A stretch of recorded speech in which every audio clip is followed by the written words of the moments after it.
Halo Tribuners, Anda sedang menyaksikan live update Tribun News edisi Senin 22 November 2021 sore. Sore ini akan kami sajikan informasi teraktual.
Halo Tribuners, Anda sedang menyaksikan live update Tribun News edisi Senin 22 November 2021 sore.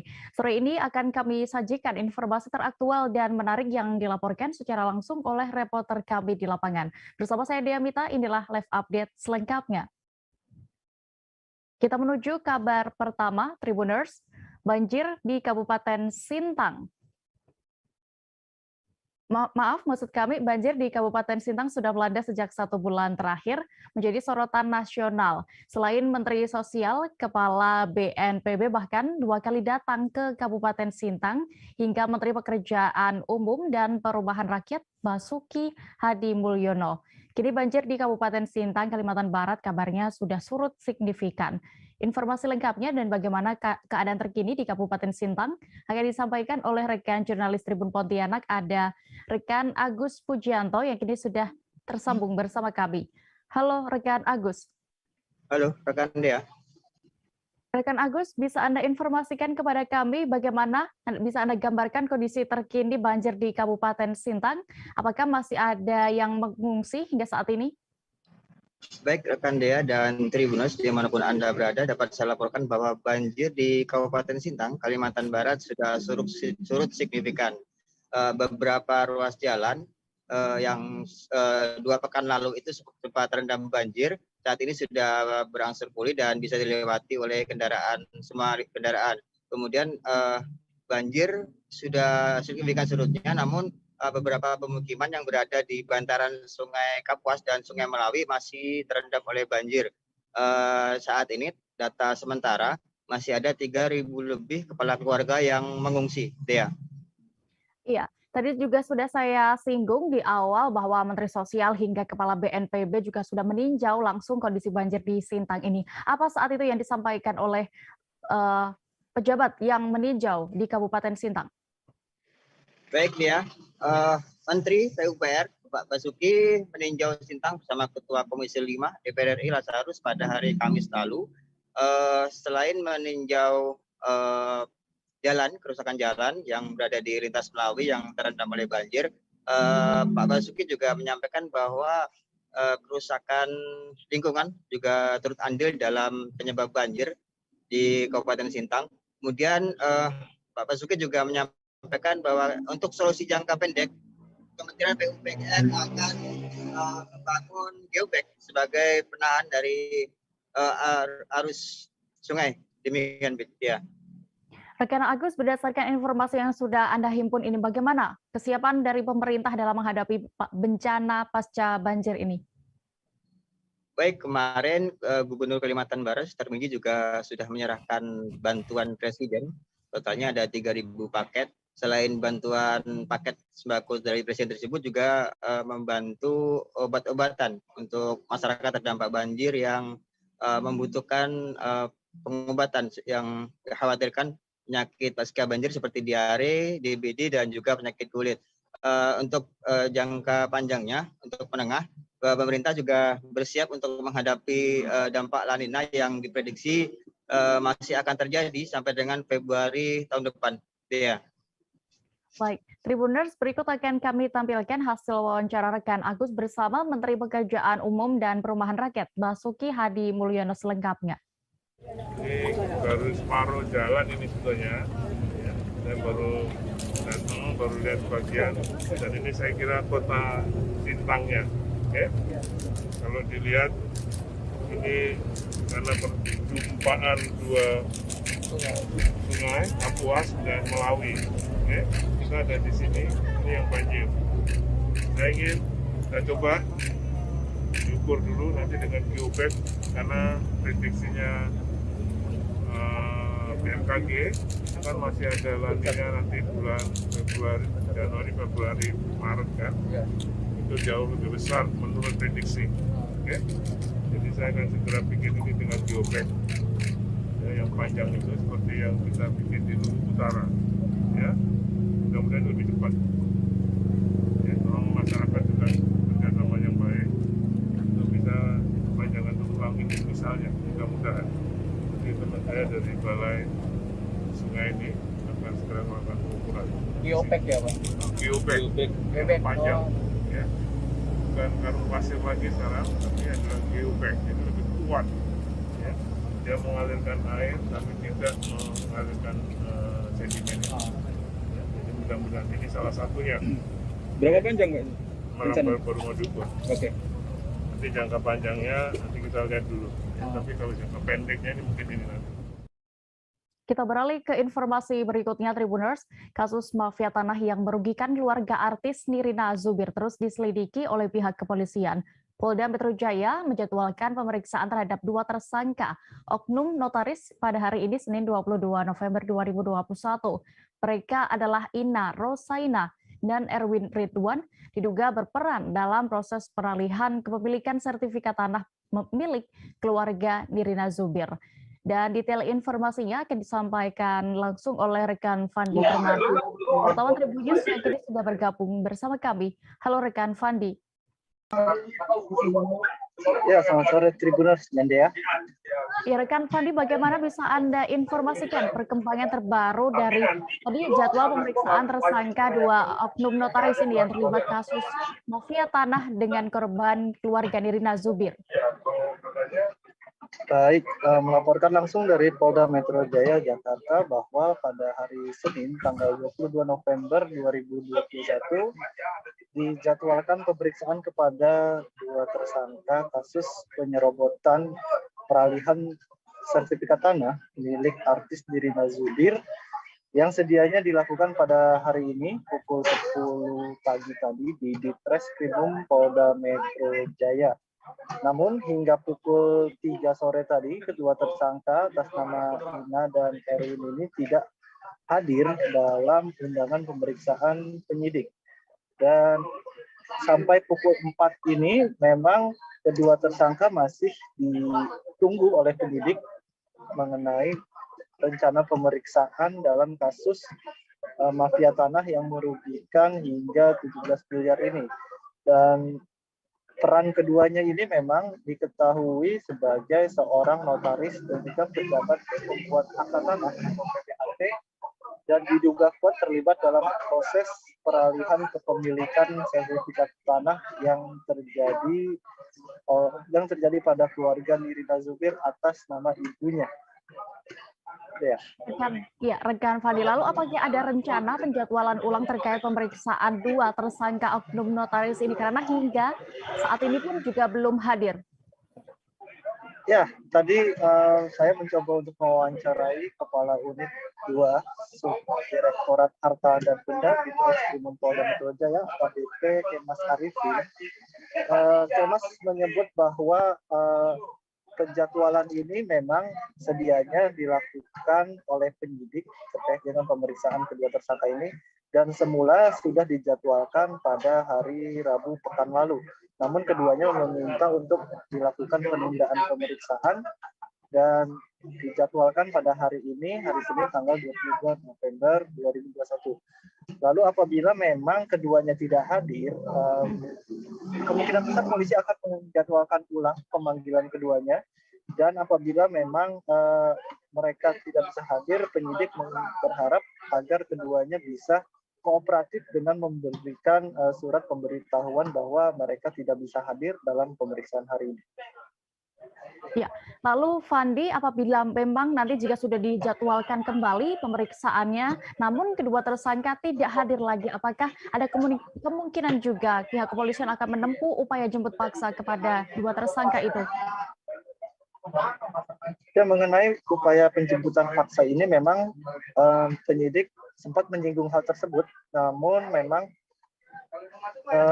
penyidik masih menunggu itikat baik dari kedua tersangka ini untuk kooperatif dalam proses penyelidikan kasus dugaan penyerobotan sertifikat tanah, di mana 6 sertifikat tanah ini telah berpindah alih kepemilikan yang dilakukan oleh mantan asisten rumah tangga Nirina Zubir bernama Riri. Dan kedua tersangka ini memang berperan cukup sentral karena memang dia terlibat dalam dugaan peralihan kepemilikan sertifikat tanah milik orang tua Nirina Zubir sejak tahun 2017 sesuai dengan catatan di BPN.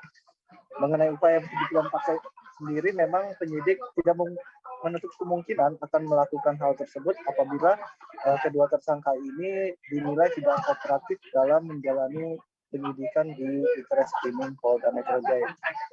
Ya. Baik, terima kasih rekan wartawan Tribun News, Fandi Permana, untuk laporan Anda langsung dari Jakarta. Selamat bertugas kembali. Kita bergeser ke Jawa Barat, Tribuners. Kasat Reskrim Polres Cianjur, AKP Septiawan Adi, mengatakan masih menyelidiki motif AL, suami yang tega menyiram air keras kepada istrinya bernama Sarah berusia 21 tahun. Sebelum AL berhasil ditangkap, pihak kepolisian sebelumnya AL berhasil ditangkap pihak kepolisian di Bandara Internasional Soekarno-Hatta saat akan membeli tiket pesawat. Diduga AL akan kabur dengan menggunakan pesawat setelah menyiramkan air keras hingga istrinya menderita luka bakar 99% dan meninggal dunia. Untuk mengetahui lebih detailnya sudah bergabung bersama kami jurnalis Tribun Jabar. Ada rekan Ferry Amiril yang akan menyampaikan laporan lengkapnya. Halo rekan Ferry. Selamat sore Dea. Baiklah pemirsa Tribun Jabar, Tribun dimanapun berada. Baik, saya laporkan dari Cianjur ya, hingga sore ini pihak kepolisian masih memeriksa secara intensif tersangka AL ya, 29 tahun, seorang suami yang tega menyiramkan air keras kepada istrinya hingga meninggal dunia. Pihak kepolisian motif sementara mendapat keterangan bahwa hasil dari penuntutan tersangka AL ini adalah sakit hati. Namun pihak kepolisian masih memeriksa motif lengkap dari AL hingga ia tega menyiramkan sebanyak 1 liter air keras kepada sang istrinya yang bernama Sarah. Ya. Bisa Anda informasikan terkait sosok dari WNA AL ini? Apa sebenarnya kegiatan ia di Indonesia, Ferry?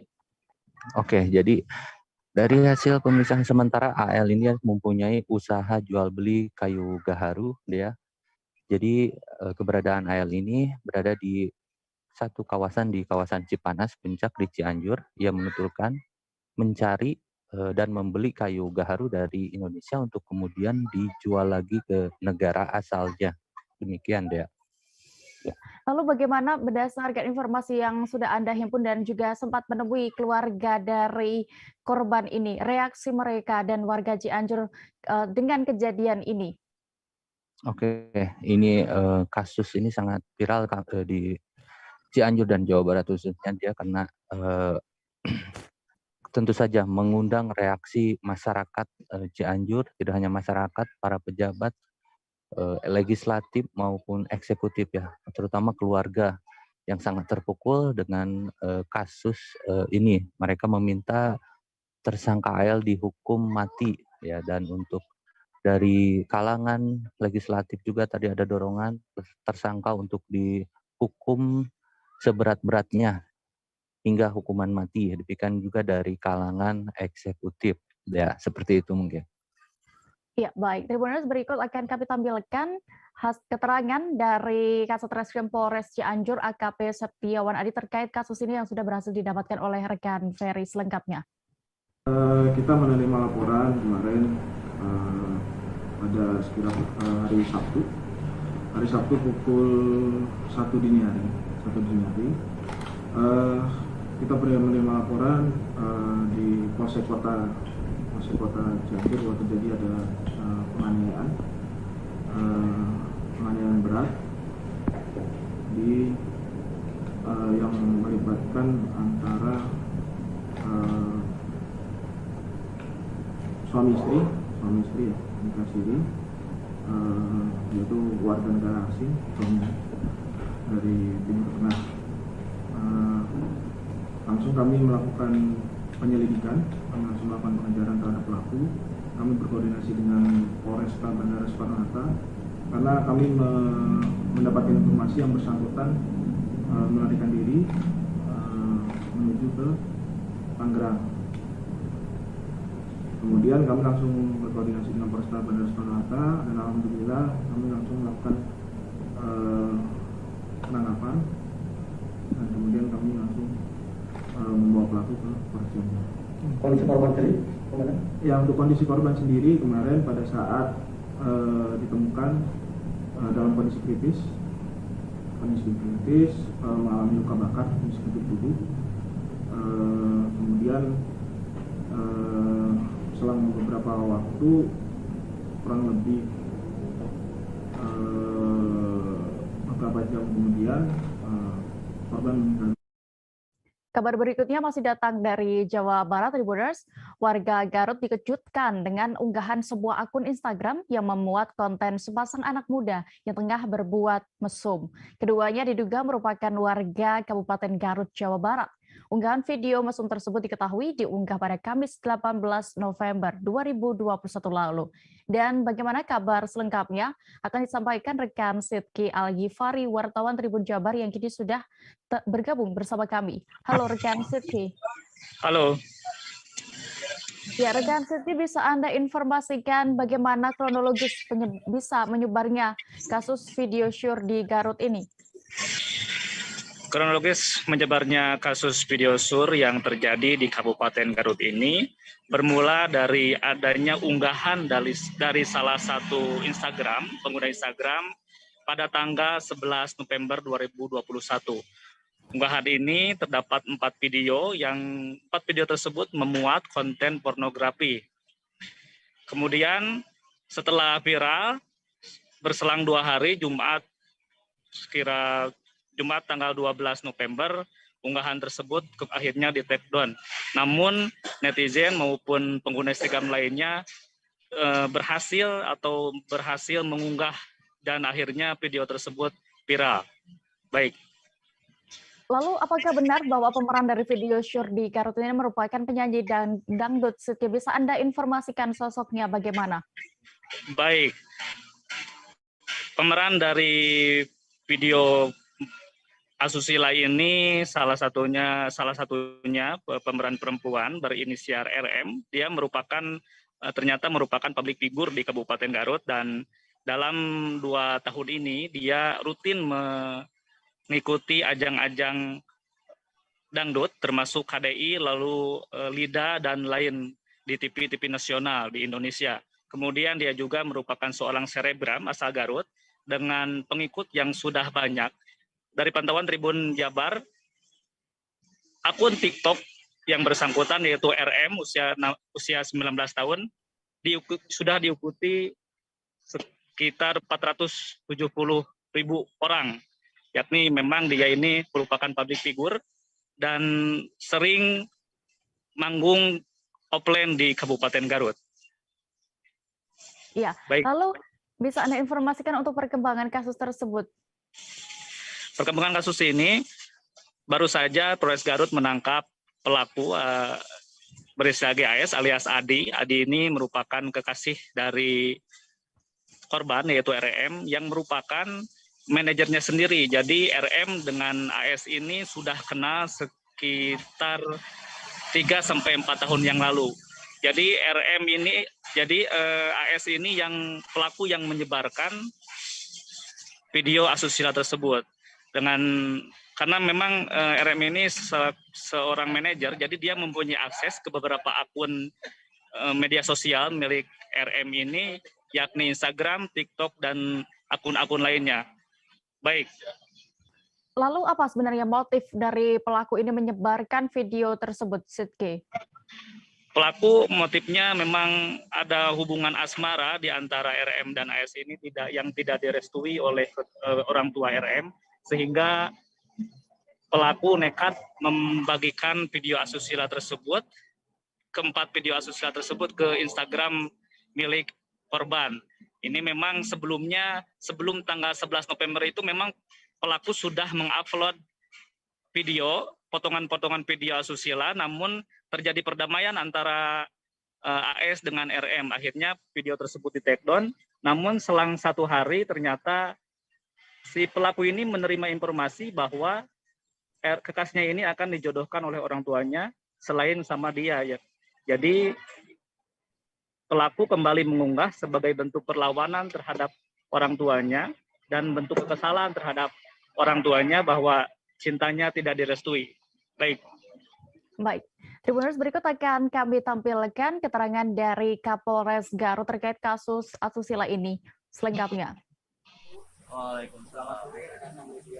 Baik, pada sore hari ini kami dari jajaran Polres Garut akan melakukan press conference terkait masalah pengungkapan tindak pidana pornografi maupun informasi transaksi elektronik yang terjadi beberapa hari ini.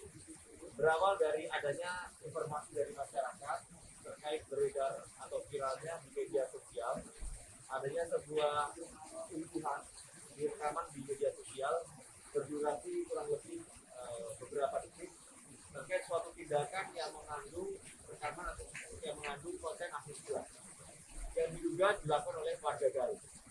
Ketika itu informasi berdasarkan hasil dari informasi masyarakat tersebut, kami melakukan langkah penyelidikan dan akhirnya kami berhasil memintai keterangan dari pihak wanita yang satu dengan inisial RM yang berada di dalam video. Pada saat itu kami mendapatkan fakta bahwa rekaman yang ada di media sosial tersebut itu yang pertama adalah bahwa yang bersangkutan atau atas nama RM ini tidak mengetahui kalau dirinya itu direkam. Dan yang kedua, dia menyatakan bahwa yang melakukan atau yang mengupload mengunggah dari rekaman tersebut adalah pemeran laki-laki yang ada di rekaman. Tribuners, kami akan jeda sejenak, tetaplah di live update. Oke, apa kabar Bang Arif di sini untuk strateginya? Kalau saya sendiri di Jumip 37 ini yang semalam baru mulai, saya udah pasti. Sebenarnya aku nggak ngerasa itu penangkapan atau penggerebegan atau apapun itu. Karena gini loh, posisinya aku kriteria. Jadi kita mengenal disebut dengan stroke yang tidak berdarah dengan stroke yang berdarah. Stroke yang tidak berdarah itu biasanya ditandai dengan adanya penyumbatan. Kalau itu penyumbatan di sini mungkin pikirnya tidak ke situ kali ya, tapi kalau di Korea atau di Kamboja itu ada beberapa paper yang saya itu mas, ya. Dulunya tukang koran.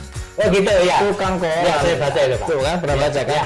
Jadi kalau saya jadi tanggam itu udah bersyukur banget. Si anak ini dijadikan sebagai tersangka begitu. Ya, kalau ini kita bicara yang di luar kasus Situbondo ya. Dengan nama hujan shower, di mana terdapat batas jelas antara daerah hujan dan tidak hujan yang biasanya terjadi pada fase awal mature stage atau tahap berbahaya itu Kang. Jadi mulai artinya terjadinya perlembekan. Nah itu untuk penetrasi akan sulit begitu ya. Dok, saya ini menurut saya memang tidak mudah, bukan urusan tanah diambil.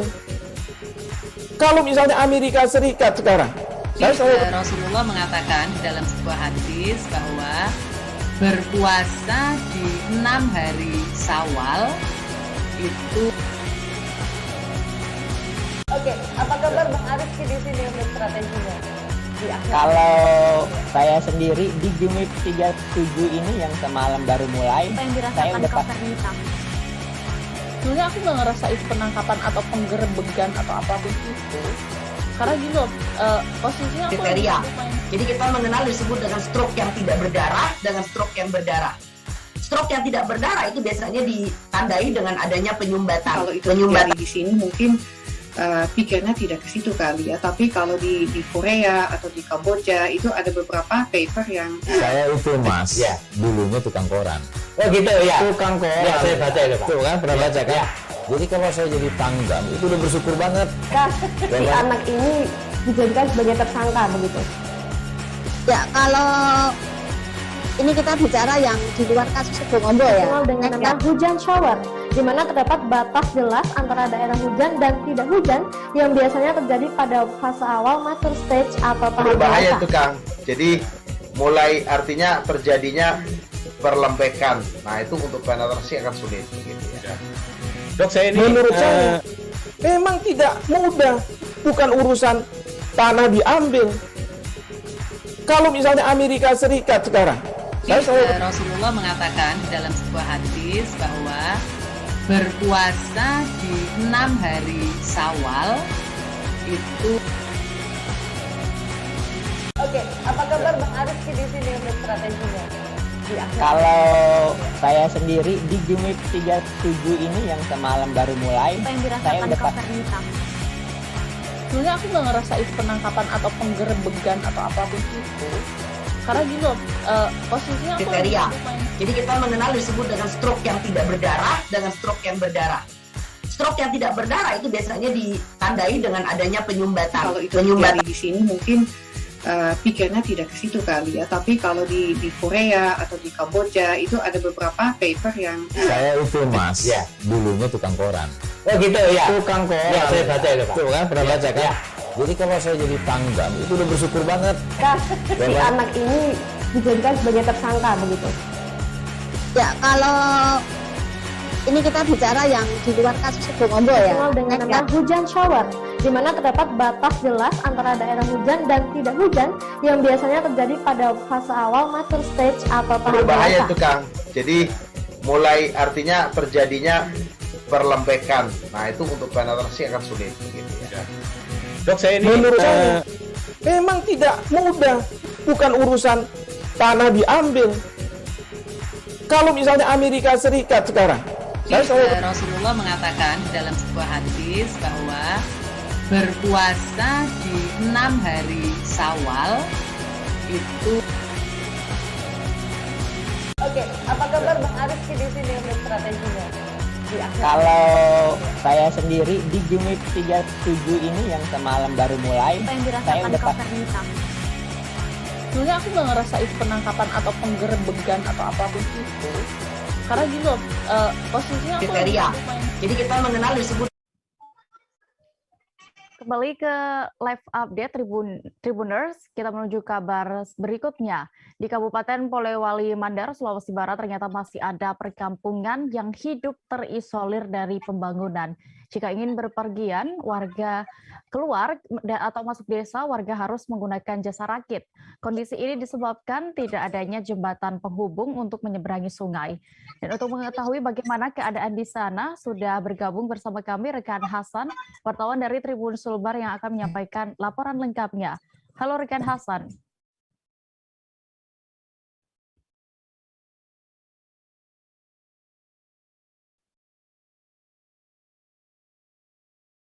Halo rekan Hasan.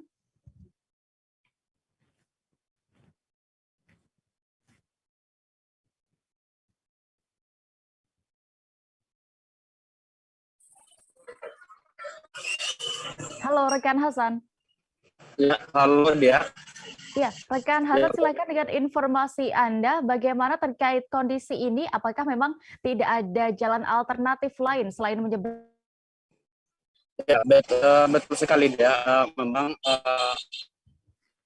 warga di Desa Pakambanua di Dusun Biru, Kecamatan Blok Kalimantan memang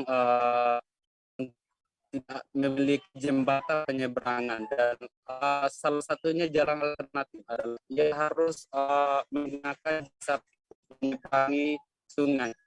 Di sungai itu lebarnya kurang lebih sekitar 50 meter. Setiap penyeberangan warga itu harus. Oleh wartawan kami, kita menuju ke kabar berikutnya terlebih dahulu. Sempat viral di media sosial video detik-detik ambruknya satu unit rumah mewah di Banjarmasin. Hasil penelusuran, rumah tersebut ternyata berada di Jalan Rama, Gatot Subroto, Kelurahan Kebun Bunga, Kecamatan Banjarmasin Timur, Kota Banjarmasin, Kalimantan Selatan. Terpantau rumah bertingkat 2 berukuran 20 kali 15 ini ambruk hanya di bagian sisi rumah. Kabar selengkapnya bagaimana kondisi rumah tersebut saat ini akan disampaikan rekan jurnalis dari Banjarmasin Post. Ada rekan Rahmadi yang kini sudah bergabung bersama kami. Halo rekan Rahmadi. Halo Dea, ya, selamat sore. Ya, rekan Rahmadi, kenapa sebenarnya rumah bertingkat ini bisa ambruk? Oke, baik, dapat saya jelaskan. Pertama, pantauan di lapangan rumah mewah itu mengalami ambruk pada sisi bangunannya, sementara bagian tengah atau bagian lantainya masih berada di posisi semula. Nah, anggota keluarga pemilik rumah tersebut menduga bahwa robohnya rumah itu atau ambruk karena fondasi rumah yang sudah tua sehingga terjadilah ambruk tersebut. Begitu dia. Iya, bisa Anda gambarkan saat ini bagaimana untuk kondisi terkini dari rumah yang ambruk tersebut?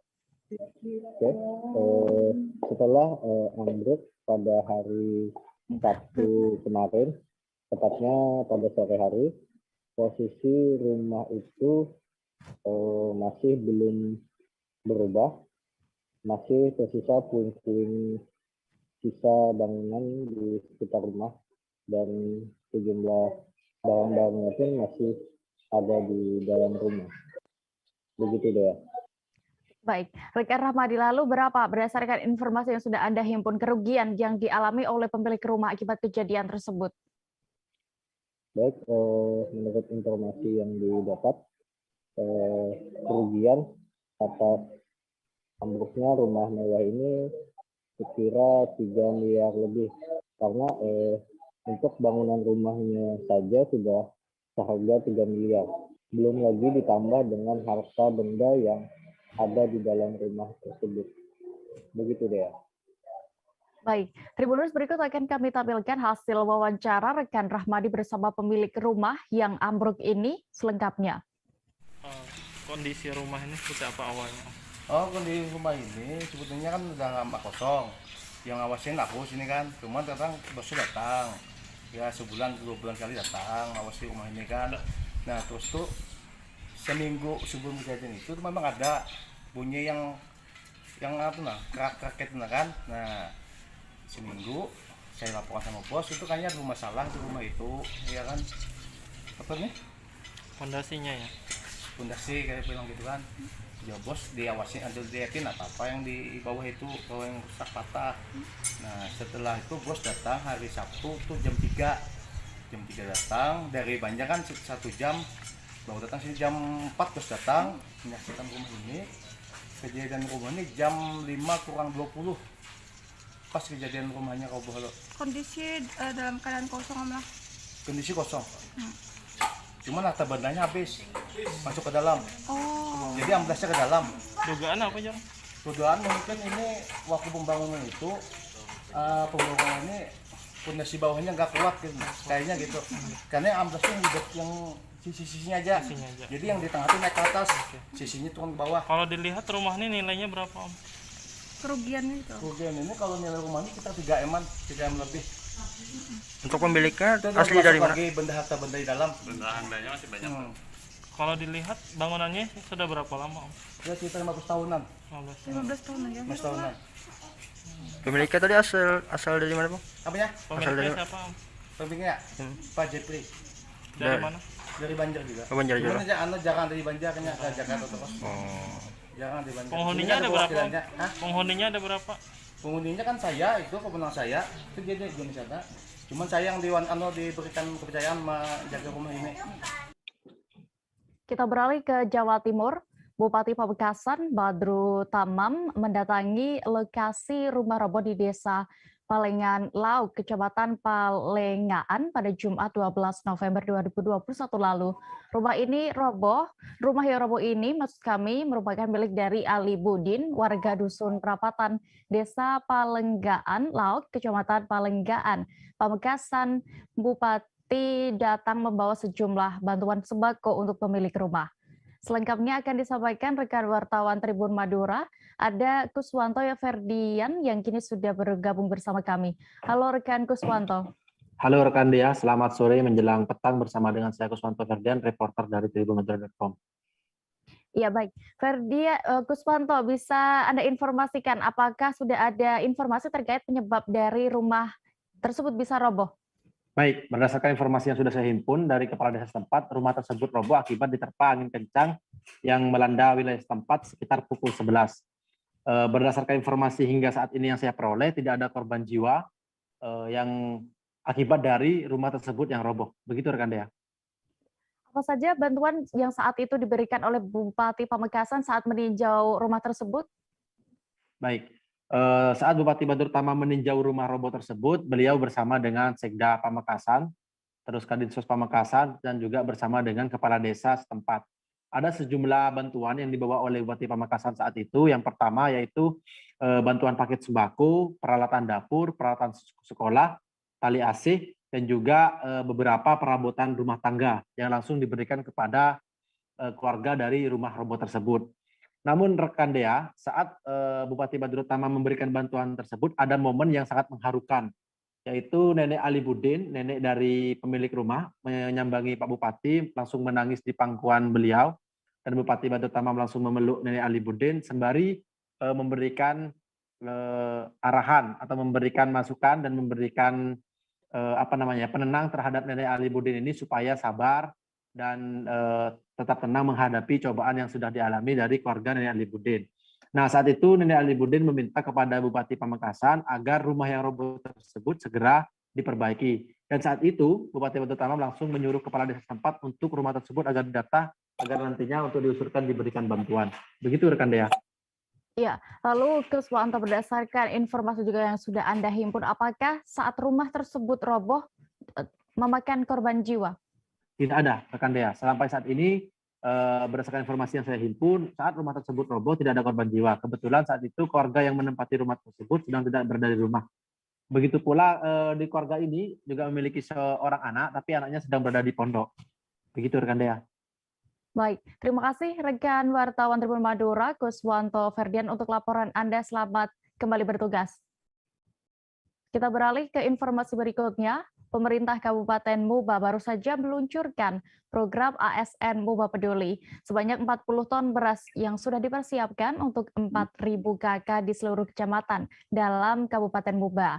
Bantuan ini berasal dari penyisihan tunjangan penghasilan pegawai atau TPP seluruh ASN Pemkab Muba yang diprogramkan untuk bencana khususnya dalam menanggulangi pandemi COVID-19.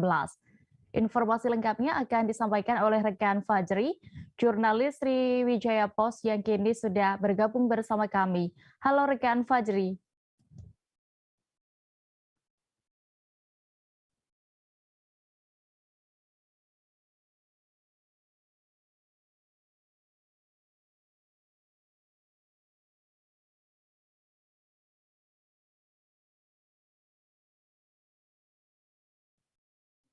Baik, Rumors, saat ini kami sudah tersambung bersama rekan Fajri, jurnalis dari Sriwijaya Post yang akan menyampaikan informasi lengkapnya. Halo rekan Fajri. Halo rekan ya. Ya, rekan Fajri, bagaimana sejauh ini distribusi bantuan beras dari ASN terhadap warga di setiap kecamatan di Muba? Terima kasih rekan ya. Pada Jumat kemarin, gerak cepat langsung ditindaklanjuti oleh pemerintah Kabupaten Musi Banyuasin, di mana Kecamatan Bayung Lincir setidaknya menjalurkan sejumlah 5 ton bantuan beras untuk 5 kepala keluarga yang ada di Kecamatan Bayung Lincir. Sementara untuk kecamatan lain juga disalurkan kepada warga secara merata, Dea. Ya, berdasarkan pantauan Anda saat penyaluran bantuan ini, bagaimana saat itu suasananya? Apakah ada oleh warga untuk mendapatkan bantuan ini?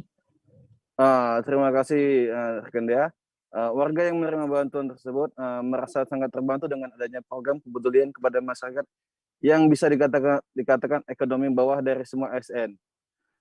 Sementara dari pantauan di lapangan, warga yang hendak mengambil bantuan sebelumnya dilakukan vaksinasi Jika belum sama sekali divaksinasi, warga bisa langsung mengambil beras bantuan. Jika sudah pernah divaksin, dengan menunjukkan kartu vaksinasinya, artinya memang sudah ada warga yang melakukan vaksinasi. Artinya untuk mengambil jatah ini bantuan tersebut, warga diwajibkan untuk vaksin dia. Iya. Lalu mengapa peraturan yang hanya diberikan kepada warga yang sudah divaksinasi saja, Pak Fajri? Dan bagaimana dengan warga yang terkendala untuk divaksin? Tujuannya syarat utama untuk vaksinasi sendiri ialah untuk herd immunity ya. Jadi pemerintah Kabupaten Musi Banyuasin melakukan vaksin secara serentak di setiap kecamatan dan desa, sehingga percepatan herd immunity semua segera tercapai dia. Baik, Tribuners, berikut akan kami tampilkan hasil wawancara rekan Fajri bersama Camat Bayung Lencer M. Imron selengkapnya. ASN Muba Peduli ini kemarin telah di-launching oleh Bapak PLT Bupati Musi Banyuasin, Bapak Beni Herdedi, adalah wujud peduli para ASN di Kabupaten Musi Banyuasin sebanyak 40 ton untuk 4.000 KK.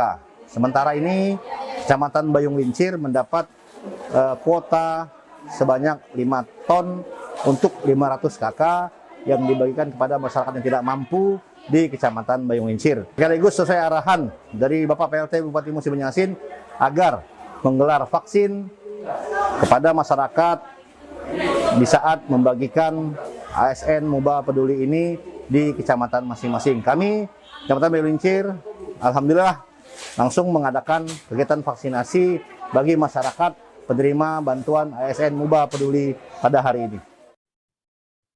Vaksinasi coronavirus disease atau COVID-19 di Kabupaten Tanah Laut, Kalimantan Selatan masih terus bergulir hingga sekarang. Sasarannya pun kian meluas termasuk kalangan pelajar. Pada Senin hari ini misalnya, vaksinasi juga kembali digelar oleh Badan Intelijen Negara Daerah Kalimantan Selatan. Detail informasinya akan disampaikan oleh wartawan Banjarmasin Post, ada rekan Roy yang kini sudah bergabung bersama kami. Halo rekan Roy. Iya, selamat sore. Rekan Roy, bagaimana? Apakah pelaksanaan vaksinasi yang dilakukan oleh BIN di sini lancar? Bagaimana juga respons dari kalangan pelajar terkait vaksinasi ini? Ya, pantauan tadi di lapangan, pelaksanaan vaksinasi tersebut terlaksana cukup lancar dengan penerapan protokol kesehatan dan semua juga tertib antre, mulai dari tahapan pendaftaran, kemudian screening, hingga pada tahap akhir yaitu pemberian atau penyuntikan vaksin begitu. Respon dari kalangan pelajar juga terpantau cukup tinggi karena saat ini memang untuk di wilayah Kabupaten Tanah Laut sudah makin diintensifkan untuk sasaran vaksin terhadap kalangan pelajar. Demikian rekan. Ya, rekan Roy, lalu jenis vaksinasi yang disuntikan hari ini oleh BIN Kalsel ini apa jenisnya dan juga berapa jumlah sasarannya? Ya, untuk jenis vaksin ada 2. Yang pertama Sinovac dan Pfizer. Jadi ketika katakanlah ada peserta yang pada saat pertama vaksin Sinovac, tentu juga akan diberikan Sinovac. Tetapi ketika untuk yang vaksin dosis pertama itu diarahkan untuk menggunakan vaksin Pfizer. Dan untuk hari ini tadi, untuk pelaksanaan di SMPN 1 Pelihari, itu ada sebanyak 360 dosis. Jadi itu bukan hanya peserta dari pelajar SMPN 1 Pelihari, tapi juga dari SMPN Negeri 4 Pelihari. Jadi pada hari ini itu ada 2 pelajar dari 2 sekolah yang mengikuti vaksinasi yang diselenggarakan oleh BIN tersebut. Demikian. Ya, lalu apakah vaksinasi hanya akan dilakukan pada hari ini saja atau nanti juga akan berlanjut dan berikutnya apakah juga akan menyasar hanya pelajar saja atau bagaimana? Ya, pada tahapan vaksin yang diselenggarakan oleh BIN pada kali ini dilaksanakan selama 4 hari. Jadi hari ini merupakan hari pertama, kemudian akan berlanjut pada Selasa besok, kemudian hingga Kamis. Ini untuk pelaksanaan vaksin oleh BIN pada gelombang saat ini gitu ya, karena sebelumnya juga BIN juga sudah pernah melaksanakan vaksinasi. Demikian. Ya. Lalu bisa Anda informasikan untuk saat ini bagaimana progres capaian vaksinasi di Kabupaten Tanah Laut sendiri? Ya, pemerintah setempat di Tanah Laut sejak beberapa bulan silam memang berupaya untuk terus mengintensifkan pelaksanaan vaksinasi COVID ini, karena di Kalimantan Selatan kebetulan untuk Tanah Laut masih tergolong rendah untuk capaiannya. Dan sementara data pada hari ini sesuai dengan keterangan juru bicara Satgas COVID Tanah Laut, capaian baru sekitar 32%. Karena itu peran serta dari stakeholder seperti dari BIN, dari kalangan swasta, perusahaan dan lain-lain memang sangat diharapkan TNI Polri begitu, karena untuk mencapai target diharapkan bisa mencapai 40% ke atas dalam rentang waktu beberapa bulan ke depan untuk bisa menurunkan level PPKM. Demikian rekan. Ya, baik, Tribuners, berikut akan kami tampilkan hasil wawancara rekan Roy bersama Jaka Sarjana selaku Kepala SMPN 1 Pelai Hari selengkapnya. Terima kasih. Jadi kami melaksanakan vaksinasi pelajar ini berdasarkan bersama dengan Badan Intelijen Negara yang dilaksanakan pada hari ini Senin tanggal 22 November 2021. Pelaksanaannya yaitu semua siswa, karena sebagian sudah melaksanakan vaksinasi, pada kesempatan ini kita dari SMP 1 sejumlah 260 siswa. Kemudian dari SMP 4 Pelai Hari sejumlah 100 siswa, sehingga diperkirakan sekitar jumlahnya 360. Ya. Sebelumnya sudah pernah juga, sebelumnya atau baru ini? Baru kali ini Pak, tetapi ada sebagian besar siswa sudah melaksanakan ikut di kegiatan-kegiatan vaksinasi untuk pelajar, baik di Pertasi maupun di Puskesmas masing-masing. Ya. Ini campuran kelas berapa Pak? Atau kelas semua Pak, kelas 7, 8, 9 dari 2 sekolah, SMP 1 Pelai Hari dan SMP 4 Pelai Hari. Kalau jumlah siswa pian sekarang berapa di SMP 1 ini? SMP 1 jumlahnya 532. Ya, 532. 42 ya. Jadi perkiraan ini mungkin sudah bisa menjangkau berapa persen kira-kira anak-anak? Kalau untuk pelaksanaan vaksinasi kami kira sudah lebih dari 90% Pak. Iya, 90% karena sudah sebagian sudah melaksanakan. Kemarin kan sebelum kita laksanakan ini kita ada memberikan edaran kepada orang tua bagi yang diizinkan atau yang belum vaksin kita laksanakan vaksin ini. Tetapi sebagian besar memang sudah melaksanakan vaksinasi. Kita jeda lagi sejenak Tribuners dan akan kembali dengan informasi pilihan lainnya, tetaplah di Live Update. Oke, apa kabar Bang Arif di sini untuk strateginya? Kalau saya sendiri di Jumip 37 ini yang semalam baru mulai, saya udah sebenarnya aku nggak ngerasa itu penangkapan atau penggerebegan atau apapun itu, karena gini loh, posisinya aku kriteria. Jadi kita mengenal disebut dengan stroke yang tidak berdarah dengan stroke yang berdarah. Stroke yang tidak berdarah itu biasanya ditandai dengan adanya penyumbatan. Kalau itu terjadi di sini mungkin pikirnya tidak ke situ kali ya, tapi kalau di Korea atau di Kamboja itu ada beberapa paper yang saya itu Mas, ya, dulunya tukang koran. Oh gitu ya. Tukang koran. Ya, saya baca itu Pak. Tuh kan pernah baca kan? Ya. Jadi kalau saya jadi tanggam itu udah bersyukur banget. Si anak ini dijadikan sebagai tersangka begitu. Ya, kalau ini kita bicara yang di luar kasus Situbondo ya, dengan nama hujan shower, di mana terdapat batas jelas antara daerah hujan dan tidak hujan yang biasanya terjadi pada fase awal mature stage atau tahap berbahaya itu Kang. Jadi mulai artinya terjadinya perlembekan. Nah itu untuk penetrasi akan sulit begitu ya. Dok, saya ini menurut saya memang tidak mudah, bukan urusan tanah diambil. Kalau misalnya Amerika Serikat sekarang, Rasulullah mengatakan dalam sebuah hadis bahwa berpuasa di 6 hari Syawal itu. Oke, apa kabar Bang Arif di sini untuk strateginya? Kalau saya sendiri di Jumip 37 ini yang semalam baru mulai, saya udah sebenarnya aku nggak ngerasa itu penangkapan atau penggerebegan atau apapun itu, karena gini loh, posisinya kriteria. Jadi kita mengenal disebut dengan stroke yang tidak berdarah dengan stroke yang berdarah. Stroke yang tidak berdarah itu biasanya ditandai dengan adanya penyumbatan. Kalau itu terjadi di sini mungkin pikirnya tidak ke situ kali ya. Tapi kalau di Korea atau di Kamboja itu ada beberapa paper yang Saya itu Mas, dulunya tukang koran. Oh gitu ya. Tukang koran. Ya, saya baca itu Pak. Tuh kan pernah baca kan? Jadi kalau saya jadi Pangdam itu udah bersyukur banget. Si anak ini dijadikan sebagai tersangka begitu. Ya, kalau ini kita bicara yang di luar kasus Sebongombo ya. Dengan nama hujan shower, di mana terdapat batas jelas antara daerah hujan dan tidak hujan yang biasanya terjadi pada fase awal mature stage atau tahap Berbahaya dewasa. itu Kang. Jadi mulai artinya terjadinya perlembekan. Nah itu untuk penetrasi akan sulit begitu ya. Dok, saya ini menurut saya memang tidak mudah, bukan urusan tanah diambil. Kalau misalnya Amerika Serikat sekarang, Rasulullah mengatakan dalam sebuah hadis bahwa berpuasa di 6 hari Syawal itu. Oke, apa kabar Bang Arif di sini untuk strateginya? Kalau saya sendiri di Jumit 37 ini yang semalam baru mulai, Apa yang saya dirasakan udah Kak Fernita? Sebenarnya aku nggak ngerasa itu penangkapan atau penggerebegan atau apapun itu. Karena gini loh, posisinya aku kriteria. Jadi kita mengenal disebut dengan stroke yang tidak berdarah dengan. Terima kasih Anda masih setia menyaksikan live update. Kita menuju kabar berikutnya dari Jawa Timur. Upah minimum provinsi atau UMP Jawa Timur untuk tahun 2022 akhirnya diumumkan.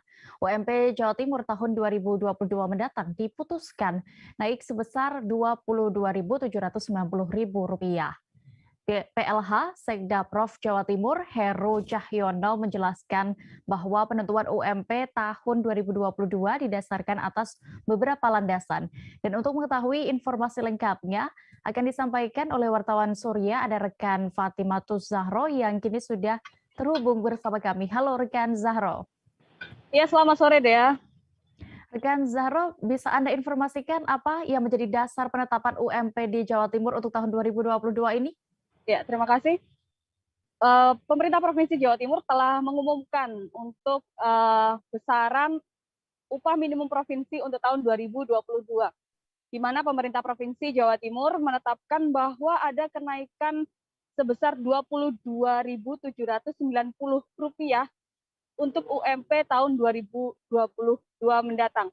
Sehingga UMP tahun 2022 untuk Jawa Timur akan ada di angka Rp1.891.567 seperti itu. Penetapan ini memang menimbulkan gejolak dari kalangan pekerja di Jawa Timur karena besaran penetapan UMP ini tidak sesuai dengan usulan atau rekomendasi dari kalangan pekerja dalam rapat yang digelar sidang pleno Dewan Pengupahan di Jawa Timur. Nah, pemerintah Jawa Timur menjelaskan kronologi atau alasan dan dasar-dasar penetapan UMP Jawa Timur untuk tahun 2022. PLH Sekda Prof Bapak Heru Cahyono menjelaskan bahwa ada beberapa landasan yang memang menjadi alasan. Yang pertama adalah berdasar pada Undang-Undang Nomor 11 Tahun 2020 tentang Cipta Kerja, kemudian juga Peraturan Pemerintah Nomor 36 Tahun 2021 tentang pengupahan, di mana memang Jawa Timur dan juga pemerintah provinsi yang lain di Indonesia memang menggunakan UU Ciptaker dan juga PP nomor 36 sebagai penentuan upah minimum provinsi maupun nantinya UMK tahun 2022. Ini merupakan kali pertama dasar hukum penetapan UMP dan UMK menggunakan dasar dari UU Ciptaker dan juga PP nomor 36 yang ternyata memang ditolak atau tidak mendapat persetujuan dari kalangan pekerja seperti itu. Nah, pemerintah provinsi sebenarnya sudah mengaku bahwa sudah mengupayakan untuk mencari jalan tengah penetapan UMP maksud kami, di mana Gubernur Hovifah Indar Parawansa mengusulkan agar bagaimana jika kenaikan UMP Jawa Timur berkisar di angka 200, meskipun tidak sesuai dengan usulan pekerja yang mengusulkan kenaikan UMP sebesar 300.000, namun diharapkan jika bisa naik 100.000, angka UMP tahun 2022 bisa di angka 2 juta seperti itu. Namun setelah berkonsultasi ke Kementerian Tenaga Kerja dan juga berdasarkan gelar rakor bersama pemerintah pusat, tidak diizinkan untuk mengacu atau menggunakan dasar selain Undang-Undang Cipta Kerja maupun PP nomor 36 tersebut. Sehingga pemerintah provinsi sudah bulat untuk mengambil keputusan penetapan UMP 2022 sebesar Rp22.790 tersebut. Iya. Lalu rekan Zahro, bagaimana antisipasi Pemprov Jatim menghadapi respon kalangan pekerja yang tidak terima dengan keputusan penetapan UMP ini? Ya, berdasarkan wawancara kami dengan ketua dari kelompok pekerja dalam Dewan Pengupahan Jawa Timur, Bapak Fauzi, menyampaikan bahwa mereka akan merespon penetapan UMP 2022 ini dengan melakukan aksi besar-besaran di Jawa Timur seperti itu. Kelompok pekerja dari berbagai elemen di Jawa Timur akan melakukan aksi dengan tumplek-blek atau mengerahkan massa yang besar ke 2 titik sasaran, yaitu Gedung Negara Gerahadi dan juga ke kantor gubernur di Jalan Pahlawan, Surabaya. Seperti itu. Hari ini, sore tadi, memang ada massa dari pekerja sekitar 300 orang yang sudah melakukan aksi kecil seperti itu di depan Gedung Negara Gerahadi. Sehingga di kawasan kantor Gerahadi ini tadi sudah banyak penjagaan polisi, kemudian juga dipasang pembatas ranjau seperti itu, dan kemudian melakukan penjagaan ketat terhadap aksi dari pekerja. Namun alhamdulillah aksi tidak berjalan anarki, tapi pemerintah provinsi juga belum menerima atau mengajak audiensi kembali para pelaku pekerja seperti itu, kelompok pekerja. Pemerintah provinsi tetap membuka ruang diskusi ataupun mengizinkan jika ada reaksi seperti aksi massa dari kelompok pekerja, namun dengan syarat mereka tidak menyampaikan aspirasi mereka dengan anarki atau dengan kekerasan seperti itu. Baik, terima kasih rekan Zahro. Dan berikut Tribuners akan kami tampilkan hasil wawancara jurnalis kami bersama Ketua Dewan Pengupahan Kelompok Pekerja Jawa Timur, Fauzi, selengkapnya.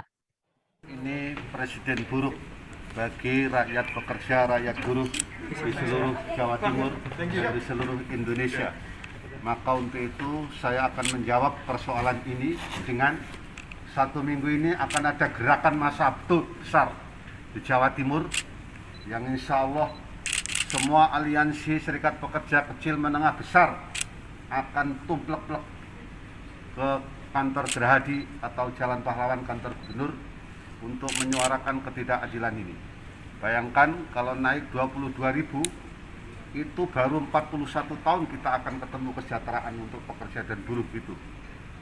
1, 2, karena Undang-Undang Cipta Kerja masih kita YR-kan judicial review di Mahkamah Konstitusi, maka saya berharap sebagai warga negara yang taat hukum, hormati dong yang namanya judicial review yang masih dilakukan oleh teman-teman atau kawan-kawan saya yang ada di Jakarta.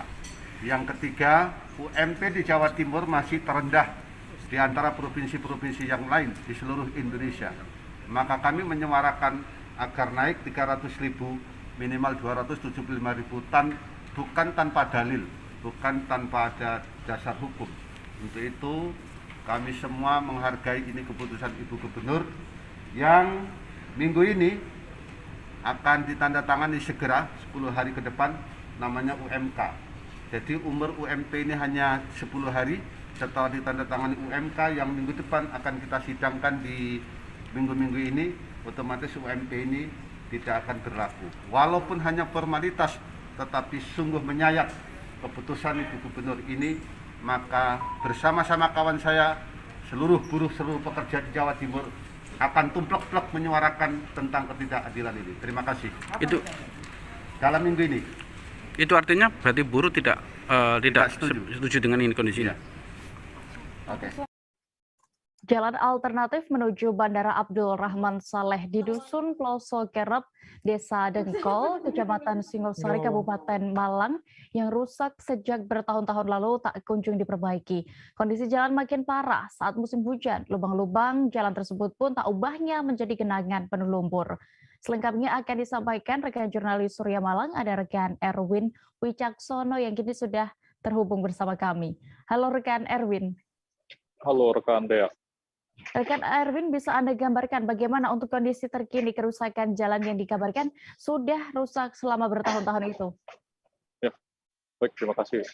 Ya, berdasarkan pantauan terkini di lokasi tepatnya di Desa Dengkol, Kecamatan Singosari, Kabupaten Malang, terdapat ruas jalan yang sampai saat ini belum diperbaiki.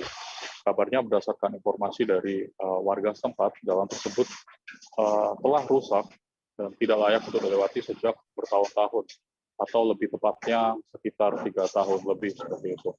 Berdasarkan pantauan di lokasi juga, jalan tersebut kini memiliki kontur berlumpur dengan lubang-lubang yang besar, sehingga menyulitkan para pengendara yang melewati di jalur alternatif tersebut.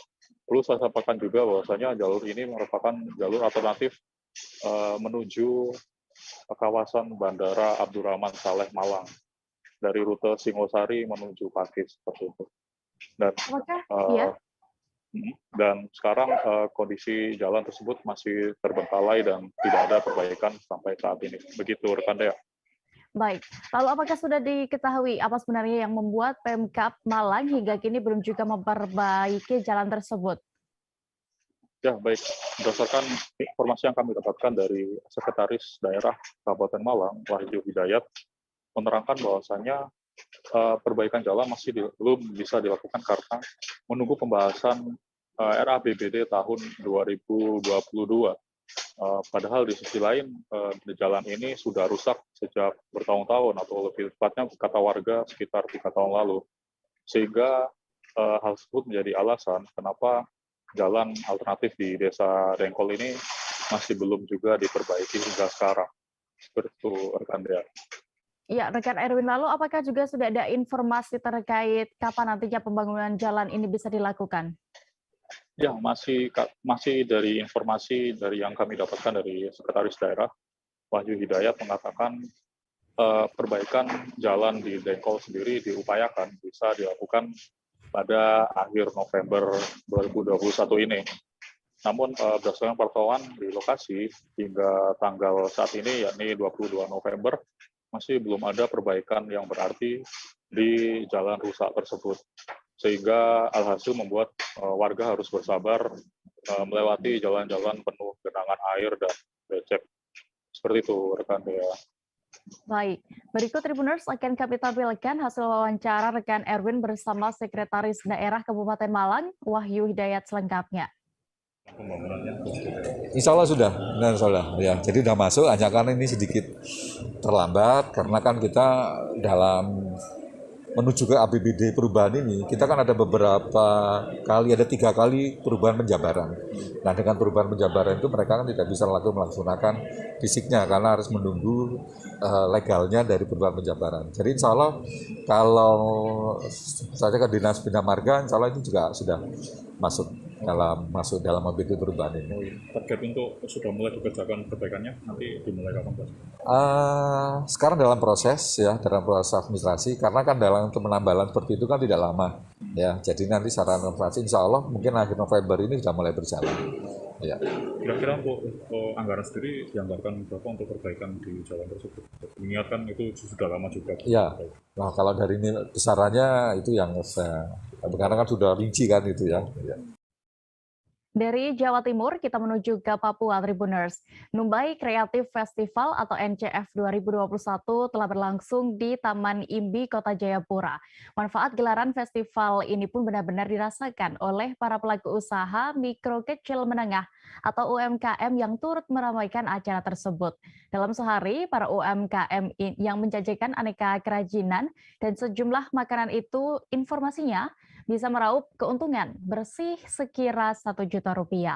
Dan informasi lengkapnya akan disampaikan oleh rekan Hendrik Rewapatara jurnalis Tribun Papua yang kini sudah bergabung bersama kami. Halo rekan Hendrik. Ya, halo, selamat malam rekan Dea dan Tribuners. Iya, rekan Hendrik, bisa Anda jelaskan berapa banyak UMKM yang terlibat dan juga bagaimana respons mereka dengan gelaran NCF 2021 ini? Oke, terima kasih rekan Dea. Dapat saya laporkan bahwa dari hasil wawancara bersama Wakil Wali Kota Jayapura Rustan Saru, ia menjelaskan bahwa sebanyak 80 UMKM yang terlibat di festival kali ini. Dan untuk respon sendiri, mereka meresponnya sangat positif, di mana dalam hal ini mereka bisa digandeng oleh Dinas Pariwisata maupun pemerintah Kota Jayapura untuk dilibatkan dalam festival Numbai Kreatif ini. Begitu rekan Dea. Ya, lalu kegiatan dalam festival tersebut apakah memang hanya diikuti oleh UMKM saja ataukah ada komunitas lainnya? Iya rekan Dea, dari pantauan saya di lapangan bahwa tidak hanya UMKM ya, yang pasti banyak komunitas yang tergabung dalam festival kali ini, di mana ada komunitas fotografi, komunitas film maupun komunitas reptil, dan yang pasti semua komunitas ekonomi kreatif yang ada di Kota Jayapura. Begitu rekan Dea. Ya, lalu rekan Hendrik, apa harapan dari para pelaku UMKM ini dengan adanya gelaran festival NCF 2021 ini? Iya rekan Dea, dapat saya informasikan bahwa mereka sangat gembira ya, di mana mereka berharap agar festival tersebut bisa terus terlaksana, agar mereka bisa menjajakan jajanan milik mereka atau setiap aktivitas mereka maupun kreativitas yang mereka lakukan bisa diperhatikan secara langsung oleh pemerintah Kota Jayapura. Demikian rekan Dea. Baik, Tribuners, terkait gelaran Numbai Kreatif Festival 2021 ini, rekan Hendrik sudah melakukan wawancara bersama Wakil Wali Kota Jayapura. Berikut kami tampilkan keterangan lengkapnya. Datang malam ini memberikan memantau sekaligus melihat perkembangan kaitan dengan program nasional dari pemerintah Kementerian Pariwisata dan Ekonomi Kreatif yang didaftarkan oleh Kementerian lewat pariwisata kota mengusulkan ke pusat, dan ini sudah dimenjelajahi tahunan. Nah untuk itu ini sudah tahun yang kedua kita laksanakan. Pertama 2019 di tempat yang sama, 2020 karena pandemi ditiadakan, dan tahun ini yang kedua kalinya. Ya, kita berharap dengan malam ini kita adakan selama 2 malam. Tentu memberikan ruang dan motivasi kepada seluruh komunitas kita, utamanya di kreatif festival Numbai ini. Karena mereka hadir berbagai macam produk UMKM kita, baik dari sisi kuliner, dari sisi animasi, video, fotografis, dan film, dan apapun yang ada di sini, itu mereka akan memberikan suatu bentuk nyata bahwa inilah produk yang mereka kembangkan, yang mereka lakoni, yang mereka buat, dan kita berharap ini dikemas dalam suatu forum, namanya Forum Kreatif Numbai, yang akan menaungi mereka agar ke depan dikembangkan, karena ada jaringan nasional yaitu ICCN. Nah, sehingga mereka punya hasil karya inovasi menjadi suatu data komunitas untuk disandingkan dengan daerah. Tribuners, kita jeda lagi sejenak, jangan kemana-mana, tetaplah di live update. Oke, apa kabar Bang Arif di sini untuk strateginya? Kalau saya sendiri di Gimik 37 ini yang semalam baru mulai, apa yang saya dirasakan Kak Fernita? Sebenarnya aku nggak ngerasa itu penangkapan atau penggerebegan atau apapun itu. Karena gini loh, posisinya aku kriteria. Jadi kita mengenal disebut dengan stroke yang tidak berdarah dengan stroke yang berdarah.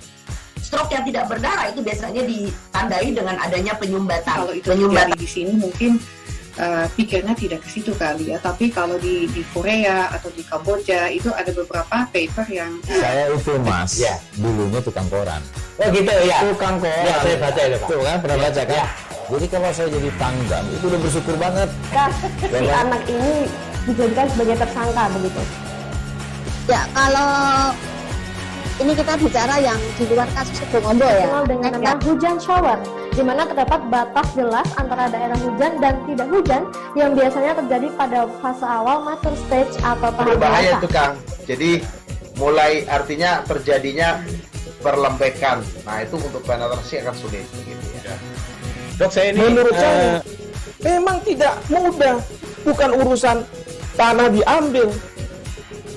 Kalau misalnya Amerika Serikat sekarang, Rasulullah mengatakan dalam sebuah hadis bahwa berpuasa di 6 hari Syawal itu. Oke, apa kabar Bang Arif di sini untuk strateginya? Kalau saya sendiri di Jumip 37 ini yang semalam baru mulai, saya udah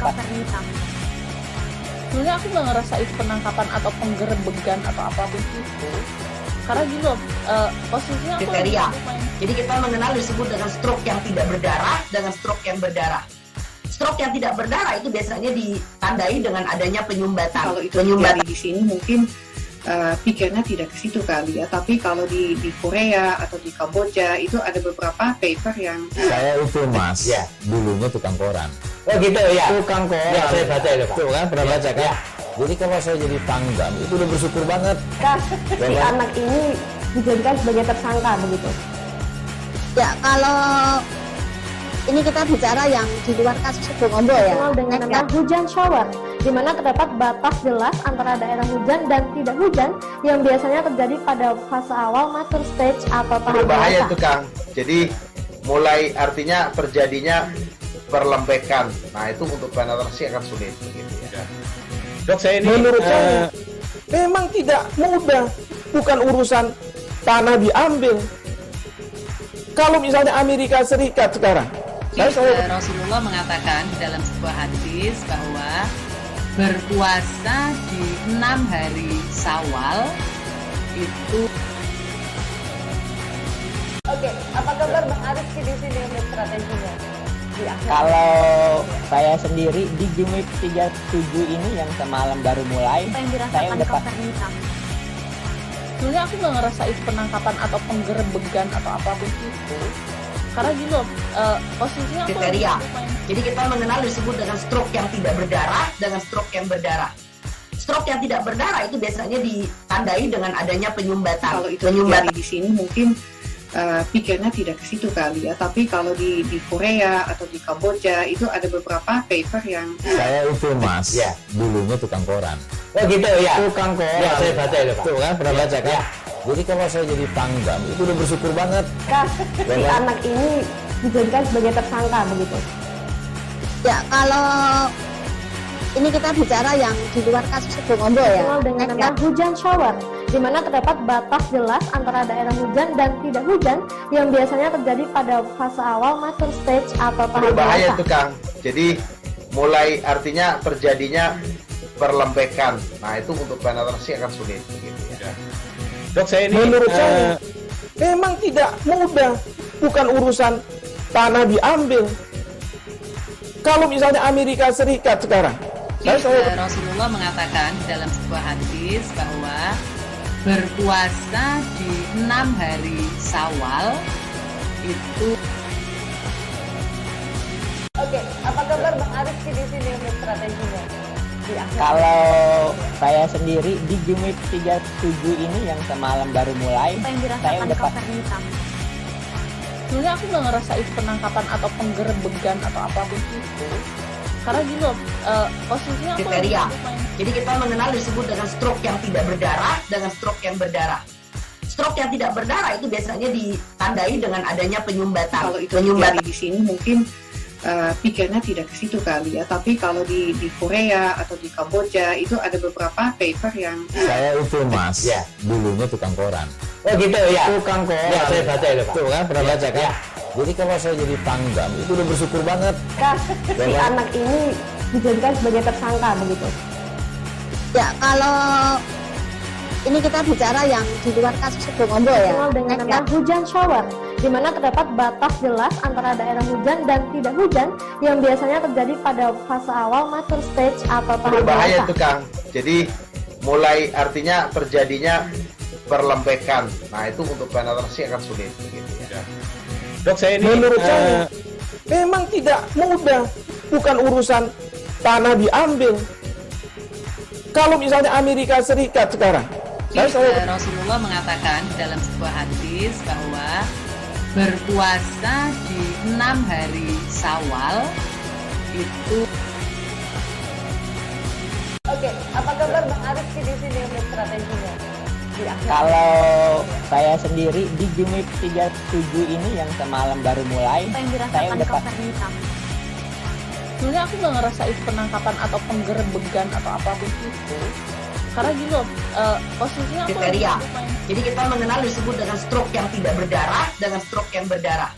Stroke yang tidak berdarah itu biasanya ditandai dengan adanya penyumbatan. Kalau itu terjadi di sini mungkin pikirnya tidak ke situ kali ya. Tapi kalau di Korea atau di Kamboja itu ada beberapa paper yang Saya itu Mas, dulunya tukang koran. Oh gitu ya. Tukang koran. Ya, saya baca itu Pak. Tuh kan, pernah baca kan? Jadi kalau saya jadi pangdam itu udah bersyukur banget. Si anak ini dijadikan sebagai tersangka begitu. Ya, kalau ini kita bicara yang di luar kasus Sebongombo ya. Dengan nama hujan shower, di mana terdapat batas jelas antara daerah hujan dan tidak hujan yang biasanya terjadi pada fase awal mature stage atau tahap Berbahaya dewasa. itu Kang. Jadi mulai artinya terjadinya perlembekan. Nah itu untuk penetrasi akan sulit. Gitu ya. Dok, saya ini menurut saya memang tidak mudah, bukan urusan tanah diambil. Kalau misalnya Amerika Serikat sekarang, Rasulullah mengatakan dalam sebuah hadis bahwa berpuasa di 6 hari Syawal itu. Oke, apa kabar Bang Arif di sini untuk strateginya? Kalau saya sendiri di Jumip 37 ini yang semalam baru mulai, saya udah sebenarnya aku nggak ngerasa itu penangkapan atau penggerebegan atau apapun itu. Karena gini loh, posisinya aku kriteria. Jadi kita mengenal disebut dengan stroke yang tidak berdarah dengan stroke yang berdarah. Stroke yang tidak berdarah itu biasanya ditandai. Terima kasih Tribuners, Anda masih setia menyaksikan live update. Kita menuju ke Papua. Sejumlah masyarakat adat pemilik hak ulayat tanah Pertamina Manokwari, Papua Barat menggelar aksi di depan kantor Kejaksaan Tinggi Papua Barat. Aksi tersebut dilakukan guna menuntut hak ganti rugi lahan yang harus dibayar dari Pertamina kepada masyarakat pemilik hak ulayat.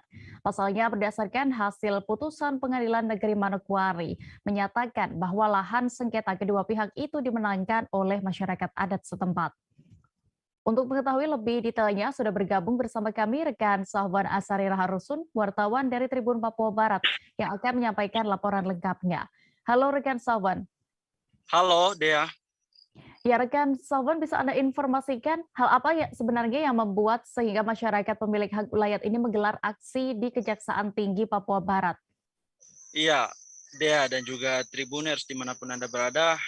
Hari ini dapat saya kabarkan dari Kabupaten Manokwari, Papua Barat, bahwa sejumlah masyarakat adat pemilik hak ulayat di tanah Pertamina Manokwari menggelar aksi di depan kantor Kejaksaan Tinggi Papua Barat. Aksi ini dilakukan karena masyarakat ingin menuntut haknya selama kurang lebih 41 tahun. Mereka dari pihak Pertamina maksud saya melakukan aktivitas di atas tanah adat mereka, tanah ulayat mereka yang memang tanpa sepengetahuan atau seizin dan juga tanpa ganti rugi lahan kepada masyarakat hak ulayat sendiri. Dea. Ya, lalu jika nantinya tuntutan itu tidak dipenuhi oleh Pertamina, apa yang akan dilakukan oleh masyarakat pemilik hak ulayat? Iya, tentu dalam aksi hari ini mereka menuntut agar pihak Pertamina melakukan ganti rugi dalam hal sesuai dengan keputusan Pengadilan Negeri Manokwari bahwasannya pihak Pertamina harus membayar kurang lebih 404 miliar untuk masyarakat pemilik hak ulayat. Namun kalau misalkan tidak dibayar, tentu mereka memberikan waktu hingga hari Rabu besok. Jika tidak dibayar, maka masyarakat pemilik hak ulayat akan melakukan blokade di depan kantor Kejaksaan Tinggi Papua Barat dan juga di depan Pertamina Manokwari itu sendiri dia. Iya, lalu bagaimana tanggapan terkait aksi yang dilakukan masyarakat pemilik hak ulayat ini dari Kejaksaan Tinggi Papua Barat, Sahwan? Ya, dari hasil wawancara kami dengan pihak Kejaksaan Tinggi, mereka menjelaskan bahwa proses hukum boleh dimenangkan di pengadilan negeri oleh masyarakat pemilik hak wilayah. Namun ada upaya lain dari pengacara pengacara negara yang dalam hal ini diwakilkan oleh Kejaksaan untuk mendampingi pihak Pertamina. Mereka akan melakukan upaya banding sehingga belum ada kekuatan hukum tetap atau ingkrah dari kasus ini, sehingga ada upaya-upaya lain dan mereka meminta agar masyarakat harus menghormati hukum karena proses hukum tanah ini masih berlanjut di pengadilan nantinya, begitu. Baik. Tribuners, berikut akan kami tampilkan hasil wawancara rekan Sawan bersama Koordinator Aksi Beni Saiba selengkapnya. Wilayah dari lokasi Depot Pertamina, Kabupaten Manokwari, Provinsi Papua Barat. Mereka yang datang pada siang hari ini, mereka datang untuk finalisasi pembayaran hak wilayah mereka yang tanah seluas 41 meter persegi yang digunakan oleh Pertamina kurang lebih 41 tahun. Ada beberapa bagian sedikit yang sudah dibayar, sedangkan sebagian besar belum dibayar. Oleh dan sebab itu, melalui upaya hukum, masyarakat pemilik hak wilayah itu sudah melakukan. Bahkan sudah ditetapkan dengan kemenangan hukum, keputusan hukum bahwa kemenangan itu ada di tangan atau di pihak pemilik hak wilayah. Ya. Jadi itu. Jadi hari ini adalah bagian kedua daripada pertemuan tanggal 11. Sesuai dengan rencana bahkan kebersamaan persetujuan antara pihak Kejaksaan Tinggi dengan pemilik hak wilayah. Sehingga mereka boleh dapat datang hari ini. Jadi desakan ataupun dalam bentuk apa yang melalui orasi-orasi yang disampaikan itu tidak berupa satu anarkis yang dilakukan. Sampai dengan kata-kata sopan santun pun ditampilkan. Dari Papua Barat kita menuju ke Sumatera Selatan. Teka-teki tewasnya Saifullah, pelaku mencabut sebilah senjata tajam dan menganiaya korban hingga mengalami luka di sekujur tubuhnya dan tewas di lokasi kejadian. Dan terkait peristiwa ini, Tribuners, akan kami tampilkan wawancara dengan Kapolres Lahat AKBP Ahmad Gusti Hartono dan juga Kades Desa Jati Jadi Dermawan. Selengkapnya. Peristiwa awalnya diketahui oleh masyarakat dan akan memasuki persawahan sekitar pukul 06.30 ditemukan seorang laki-laki atau korban atas nama inisial SL dalam keadaan terluka parah dan jatuh kemudian meninggal dunia. Kemudian atas dasar itu maka aparat kepolisian dibantu dengan kepala desa, masyarakat setempat melakukan penyelidikan. Alhamdulillah pelaku sudah tertangkap saat ini. Untuk motif sendiri apa ini? Dugaan kita setelah kita pelajari adalah memendam dendam kepada korban terhadap peristiwa yang terjadi pada tahun 2014 ya, pada 2014 kakak kandung korban itu menjadi korban dari tindak pidana pencabulan dari korban yang meninggal dunia pada saat ini. Untuk pelaku sendiri satu orang ini? Pelaku satu orang. Dan untuk pembunuhan itu menggunakan sajam ya, Dan? Itu di jembatan gantung kan? Ya, di jembatan, peristiwanya di jembatan gantung, namun sebenarnya pada awalnya hanya terjadi perkelahian, namun sudah melewati batas sehingga tersangka terpaksa mencabut parangnya. Copet di kapal tadi, itu lah. Izin nggak kalau nama pelaku dan korban siapa jelas? Ya, kira-kira untuk inisial. Untuk korban tadi kan ada disebut Pak Kapolsek tadi kan. Inisialnya S. Kalau untuk pelaku? Pelakunya D kan? Iya. Pak Kades, kalau hubungan kedua antara pelaku dengan korbannya ada hubungan nggak Pak Kades? Kalau hubungan kekeluargaan masih ada. Masih ada ya? Hubungan darah, ya kan? Masih ada gitu. Informasi karena memang dia kan ibaratnya bersebelahan rumah. Oh iya. Tetangga. Oh iya. Tetapi selama ini Pak Kades, mereka tuh tampak akrab-akrab ya Pak Kades? Ya kalau selama ini karena memang ibaratnya kan korban ini jarang ada di dusun, dia hafal atau malam, jadi jarang berinteraksi dengan tersangka macam itu. Kalau tersangka sendiri kabarnya terkenal temperamen. Kalau menurut keterangan warga, iya macam itu. Seorang pria asal Kelurahan Sagerat Weru, Kota Bitung, Sulawesi Utara diduga menjadi korban tabrak lari. Korban bernama Roni Lantu, 60 tahun, dan anaknya diduga menjadi korban tabrak lari sebuah mobil warna putih berpelat merah. Insiden itu terjadi saat ia mengendarai motor melintasi jalan Desa Treman, Kecamatan Kaudita Utara. Pasca kejadian itu, pengemudi mobil diketahui adalah perempuan sempat turun dari mobil, lalu menyambangi korban yang sedang terjatuh di jalan. Perempuan itu kemudian memberinya uang sebesar Rp150.000, lalu pergi meninggalkan mereka.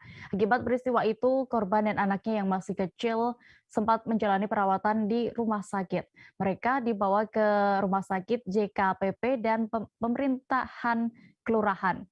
Dan untuk selengkapnya, jurnalis kami dari Tribun Manado juga sempat melakukan wawancara bersama Roni Lantun selaku korban diduga tabrak lari oleh mobil berplat merah. Berikut selengkapnya. Itu saya bawa motor dan anak saya yang terakhir, anak laki-laki. Anak laki-laki siapa DP? Anak laki-laki. Umur 6 tahun. Oke. Lalu saya belok kanan itu yang di lorong itu yang di Treman. Saya duluan masuk, motor saya sudah duluan masuk, baru ibu bawa mobil itu langsung menabrak saya. Bagi dari belakang, Kang. Apa yang terjadi waktu itu? Anak saya terlempar, jatuh kepala, baru saya tertindis dengan motor. Oh, anak itu duduk di belakang atau di muka? Di muka. Di muka, Kang. Itu Om Roni mau pergi mana, Dang? Ke Manado. Oh, mau pergi Manado pakai motor. Dalam rangka? Mau pergi sama kakak saya yang di Manado. Oh, mau berkunjung ke keluarga. Iya. Nah, setelah kejadian itu, apa yang dilakukan pengendara mobil itu? Dia memanggil saya, baru dia melihat anak saya, baru dia bilang, saya pergi bawa urut. Baru dia kasih uang, sebenarnya saya tidak mau terima. Berapa dia kasih duit itu? 150 dia kasih. Dia bilang bawa urut, ya? Dia bilang, kalau bawa motor hati-hati nih begitu. Oh, dia ciri-ciri bagaimana dan dia itu, Om Ron? Putih-putih. Putih, rambut panjang, pendek. Pendek. Rambut pendek. Pakai seragam atau enggak? Daster putih. Oh, pakai daster, Kang. Itu jam-jam berapa dan kira-kira, Om Ron? Jam-jam siang, jam-jam 2 mungkin. Jam-jam 2, Kang. Oto apa itu? Oto putih, plat merah. Plat merah, oto putih, Kang. Oke. Tribuners, informasi tadi sekaligus menutup perjumpaan kita dalam live update hari ini. Dan lantaran masih di tengah pandemi, kami tidak lelahnya kembali mengingatkan Anda untuk selalu menerapkan protokol kesehatan dimanapun berada. Dan jangan lupa Tribuners untuk saksikan live update esok hari di seluruh kanal YouTube Tribun Network. Saya Diamita beserta kru yang bertugas pamit. Terima kasih dan sampai jumpa. Jangan lupa like, subscribe, dan share ya.